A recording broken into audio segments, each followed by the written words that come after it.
I think it's a great collaboration between both the countries, जहाँ पर जो एक रिलेशन है दोनों कंट्रीज़ के बीच में, वो आई थिंक इस स्टेप की वजह से ज़्यादा स्ट्रॉन्गर ही होगा और ज़्यादा बेटर ही होगा, वेर इन उनका टूरिज़म जो है वो और ज़्यादा प्रमोट होगा, and will have I think amazing films coming under this collaboration, so it's a great initiative.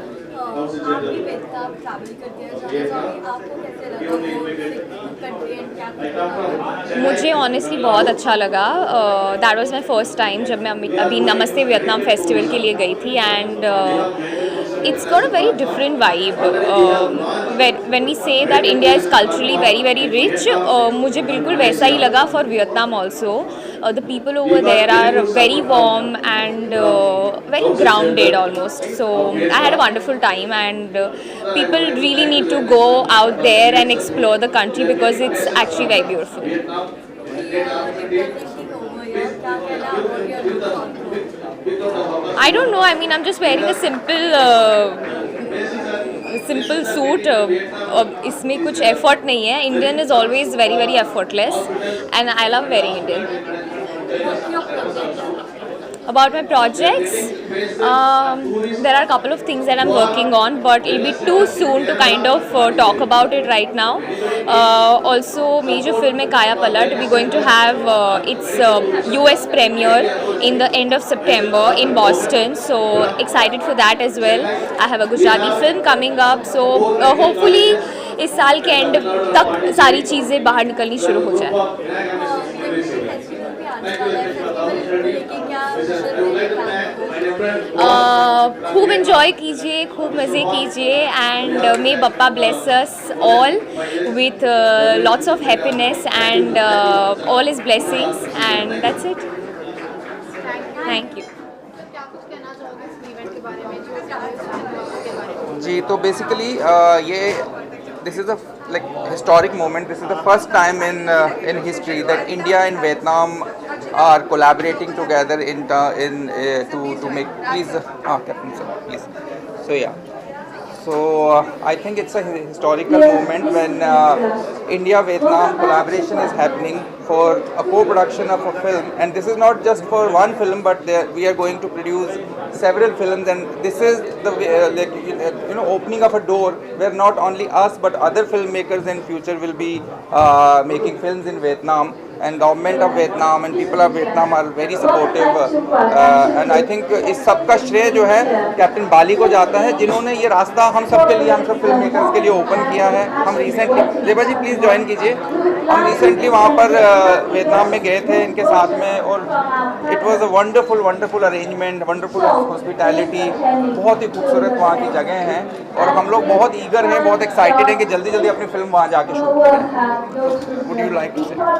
सबसे बड़ी बात, जैसे राहत ने बोली कि ये this is a historic moment, because अभी तक कभी भी इंडिया वियतनाम को प्रोडक्शन फिल्म नहीं बनी है, और अभी we have just return from doing the second edition of the Namaste Vietnam festival, और हमने वहाँ पर ये फिल्म अनाउंस की थी, और जब हम वापस आए हैं तो हमने सिर्फ अनाउंसमेंट नहीं की है, this is the second step towards it, और आज हमारा क्वांगनाम गवर्नमेंट के साथ MOU साइन हो गया है, और कम से कम 5 या 6 MOUs और साइन होने वाले हैं हमारे। हम अब बहुत जल्दी वियतनाम वापस जा रहे हैं। वियतनाम फिल्म डेवलपमेंट एसोसिएशन, जो वहाँ की सबसे बड़ी फिल्म ऑर्गेनाइजेशन है, उनके साथ हमारा MOU साइन हो रहा है। सबसे बड़ी बात यह है कि वियतनाम और इंडिया दो ऐसे देश हैं जिनमें बहुत ज़्यादा दोस्ती है, और आज से नहीं, और किसी कारणवश ये फिल्म बन नहीं पाई। It has got some beautiful locations, it has got lovely people, and we have got the best film industry in the world. So अभी तक ये मैरिज हुई क्यों नहीं, शायद हमारा ही इंतज़ार हो रहा था, और मैं बहुत ही खुश हूँ कि राहत और मैं और ज़ेबा जी, और अब हमारे साथ उमंग कुमार भी जुड़ गए हैं। We are going to make the first film, and like he said, this is not going to be the last film, it is going to be the first film, and then of course there is going to be a series of films that are going to be planned. In fact अभी मुझे यहीं बैठे बैठे उमंग कुमार ने बोला कि वो अपनी दूसरी फिल्म जो वो बनाना चाह रहे हैं, वो लोकेशन ढूंढ रहे हैं। He is very happy to go there and see कि अगर वो वहाँ पे उसको सेट कर पाएँ। सो ये एक बहुत ही बढ़िया मोमेंट है, और ये हम बहुत तहे दिल से हम शुक्रगुजार हैं सब लोगों का जो ये सामने हमारे साथ जुड़े, और जिन्होंने आगे आके हमारा साथ दिया और आगे भी साथ देते रहेंगे। एक बहुत बड़े एक्टर से भी बात चल रही है, तो अभी हम वो अनाउंस नहीं कर सकते हैं, लेकिन बहुत जल्दी हम अनाउंस करेंगे। So we are going to have top Indian actors with Vietnamese actors coming and joining in for the first time. और एक और अनाउंसमेंट मैं यहाँ करना चाहता हूँ कि ये फिल्म बहुत जल्दी शूट होने वाली है, क्योंकि हम इस फिल्म का अगले साल कांस में प्रीमियर करने वाले हैं। तो we have to do it on a very fast pace. We will shoot this film and we will do the premiere next year and in 2024 at Cannes. Thank you. No सब कुछ तो अपना बाली साहब ने भी बोल दिया, बाली साहब ने बोला और बाली जी ने भी बोल दिया और राहत जी ने भी बोल दिया। बस यही है कि we all are looking forward and we all are very excited. Yes, ready. So any question? Yeah.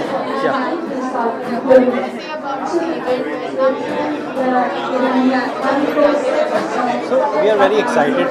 अभी कुछ so we are very excited. पिछले महीने हमारी फिल्म वियतनाम में स्क्रीन हुई थी एज क्लोजिंग फिल्म, और इंडिया की फिल्में अब वियतनाम में जाने की शुरुआत हो रही है, और इंडिया और वियतनाम का जो कोलैबोरेशन है ये बहुत ही कमाल की बात है, क्योंकि अभी से पहले हुआ नहीं। तो ये आई थिंक ये एक नया इतिहास बनने जा रहा है। So we are part of it and we are really excited and feeling honoured कि इस तरह की चीज़ें हो रही हैं, और बहुत एक्साइटेड हैं अगली फिल्म के लिए जो वियतनाम में शुरू होने वाली है हमारी। So we are very happy. Thank you.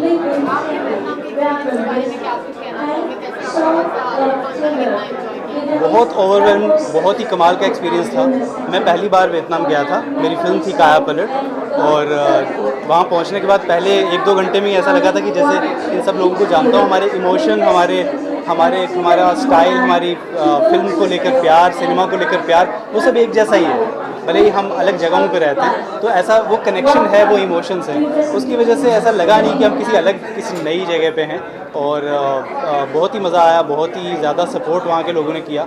जब हमारी फिल्म काया पलट वहाँ पर स्क्रीन हुई थी, पूरा हाउसफुल था और लोग बहुत ही एक्साइटेड थे फिल्म के लिए, और एक इंडियन फिल्म के लिए जो सबटाइटल करके चला रहे हैं, हालांकि वो डब भी नहीं थी उस लैंग्वेज में। उसके बाद इतने एक्साइटेड थे, और वो लोग कहते थे कि जो Q&A हुआ था, क्वेश्चन आंसर सेशन, उसमें उन लोगों ने बड़ी अच्छी बातें की कि हमें इंडिया के कल्चर को और एक्सप्लोर करना है और देखना है, हम और जानना चाहते हैं इंडिया के बारे में, इंडिया के लोगों के बारे में, इंडिया के फूड के बारे में। तो वो सारी चीज़ें बड़ी एक्साइटिंग थी, और आने वाले टाइम में वो चीज़ें जो हैं वो हम फिल्मों के थ्रू लेकर जाएंगे वहाँ पर इस मीडियम से।